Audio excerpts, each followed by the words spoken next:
John McCririck lost the discrimination case against Channel 4 and he is now on the line. Good evening, John. Good evening. Good evening, John. Obviously the last 24 hours have been very difficult and the whole process has been. How are you feeling today? Well, it's desolate, inconsolable, it's terrible to lose.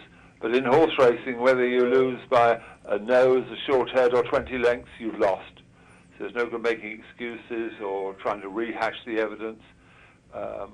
We took the case on, we believed we were going to win, and we didn't.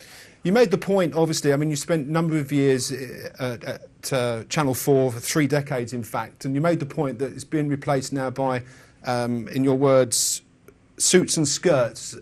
Do you mean to say that those people lack knowledge, or is it just a younger audience, a younger presenters that they're trying to bring in? It's clearly what they aim to do, but we couldn't prove that. 5 of the 7 people sacked from the original Channel 4 racing team were over 50. No one under 50 was dismissed. And I thought our case was similar and better than Miriam O'Reilly's, who at the same tribunal 2 or 3 years ago sued the BBC, and Jay Hunt, who was then in charge of the BBC, now was the principal one in sacking me from Channel 4, for age discrimination. She was 51. 4 people in their 40s were sacked from Country Fowl. There was a cull, and exactly the same thing happened on Channel 4 Racing, but the tribunal came to a different verdict. But it's no good complaining. We're the law of the land. We all stand by the judicial system. I don't agree with the verdict, but I accept it. And I think it's very, very troublesome and worrying for so many people in their 30s to their 70s who fear that the anonymous suits and skirts will come into their company or into the media or into the public service, public sector, and just sack people to get change and bring younger people in. Can I ask you a question on the standard of coverage of racing since you left and John Frankham left, Mike Tomo, just to name a few? Do you think, in your opinion, that the standard of racing coverage has digressed? It isn't for me to say. The viewing figures are what show it. And the viewing figures have plummeted. Now, there's a lot of controversy as to whether you're comparing Channel 4 this year with the BBC last year and all that sort of thing. But overall, there is no doubt the viewing figures are way down. There was a seminar held at Lingfield today, and Jamie Aitchison, the head of Channel 4 Sports, the man largely responsible for sacking me, at least one of them, he said that the viewing figures aren't as bad as they're being portrayed, and there's various factors involved in it, and various years and everything like that. The fact is that had the contract changed from High Flyer, I've been doing it for the last 20-odd years, and it changed to IMG, a really international conglomerate.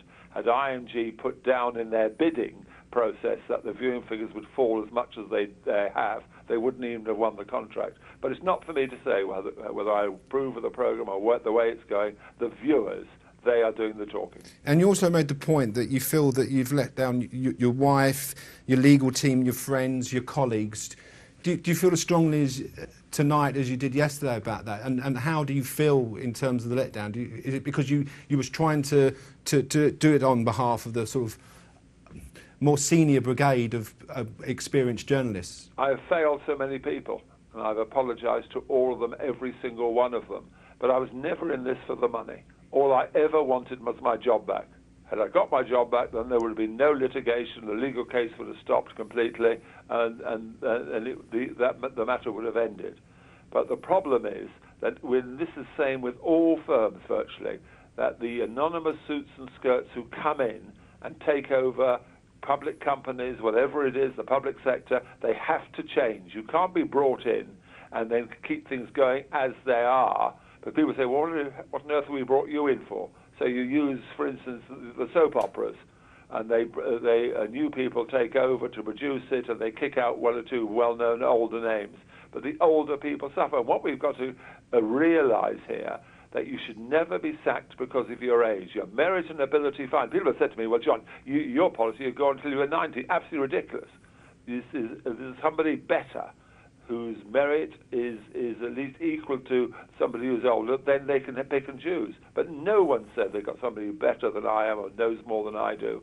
And all they could bring up, the argument was, well, of course, you've been debased and devalued because of your Big Brother appearances. Well, I did 2 celebrity Big Brothers, Celebrity Wife Swap with Edwina Curry in 2006. Celebrity Coach Trip in 2008, and even last year, £1 Million Drop with Davina McCall, all Channel 4 programmes, vouched for by Channel 4, and yet they encourage the antics that go on, because you behave differently when you're in the Big Brother house and you're on a reality show than now. Now, this is a serious program I'm on, so I'm not going to give all the larking around that I did in the Big Brother house. It was a pantomime. So I was able to adapt. But Channel 4, without saying anything, never coming to me and saying, look here, John, can you change your persona? Can you stop waving your arms around? Stop making remarks that we don't like? Nobody ever said a word. I mean, it didn't stop Frankie Dettori, Karen and Jockey going in Big Brother, but anyway, that's a separate issue. And Willie Carson, of course, worked for the BBC. He went on into the jungle. Absolutely. I mean, the final question I think I want to ask you, John, where does it leave you now, and what do you see your career now? Because obviously you spend every day in that world, and it must be quite a setback for you now, to sort of reality now that obviously there's no return back to Channel 4. What are your plans now? No, there are no plans. The only work I did this year, a serious programme, apart from odd bits and pieces here and there, was Celebrity Wedding Planner on Channel 5. That went out about a month ago, and I was booked for that 6 weeks before I was sacked by Channel 4. But once the suits and skirts sack somebody, then, of course, that the word gets out either he's too old, or he's stealing from the till, or there's something wrong with his ability, and you become a pariah. I mean, they did make the point, though, that they felt it was sort of the male chauvinist views. Yes. Do you play anything onto that? Well, I've had these for 20 or 30 years. About 10 years ago, I was voted the second most unpopular person in the country. Simon Cowell was the most unpopular. David Beckham was third. So, all these things go on. The Newcastle fanzine, about the same time, I was voted the second most irritating Toon fan, after Tony Blair got 34% and I got 33%. And that was when Tony Blair was winning 3 elections.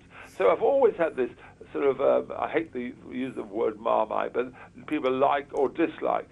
But this has been going on for so many years. Nobody from Channel 4 or the racing programme said, change the way you do this, don't wave your arms around, don't do tic-tac, all these kind of things. Nobody said a word. They just sack you after 29 years, not face-to-face, in a phone call, and the other 4 who were sacked was exactly the same way. These are the people you're dealing with. Pick up the phone, sack somebody, and they get away with it. And it's very, very sad for all the other people who dread and fear, and it will happen with people now on your panel there, who'll be looking over their shoulder, whatever jobs they have, is there somebody coming in who's younger, and one of the suits and the skirts just want to bring them, kick them out to refresh, that's the word they use, bringing in younger people. And it should be on merit and ability, not on anybody's age.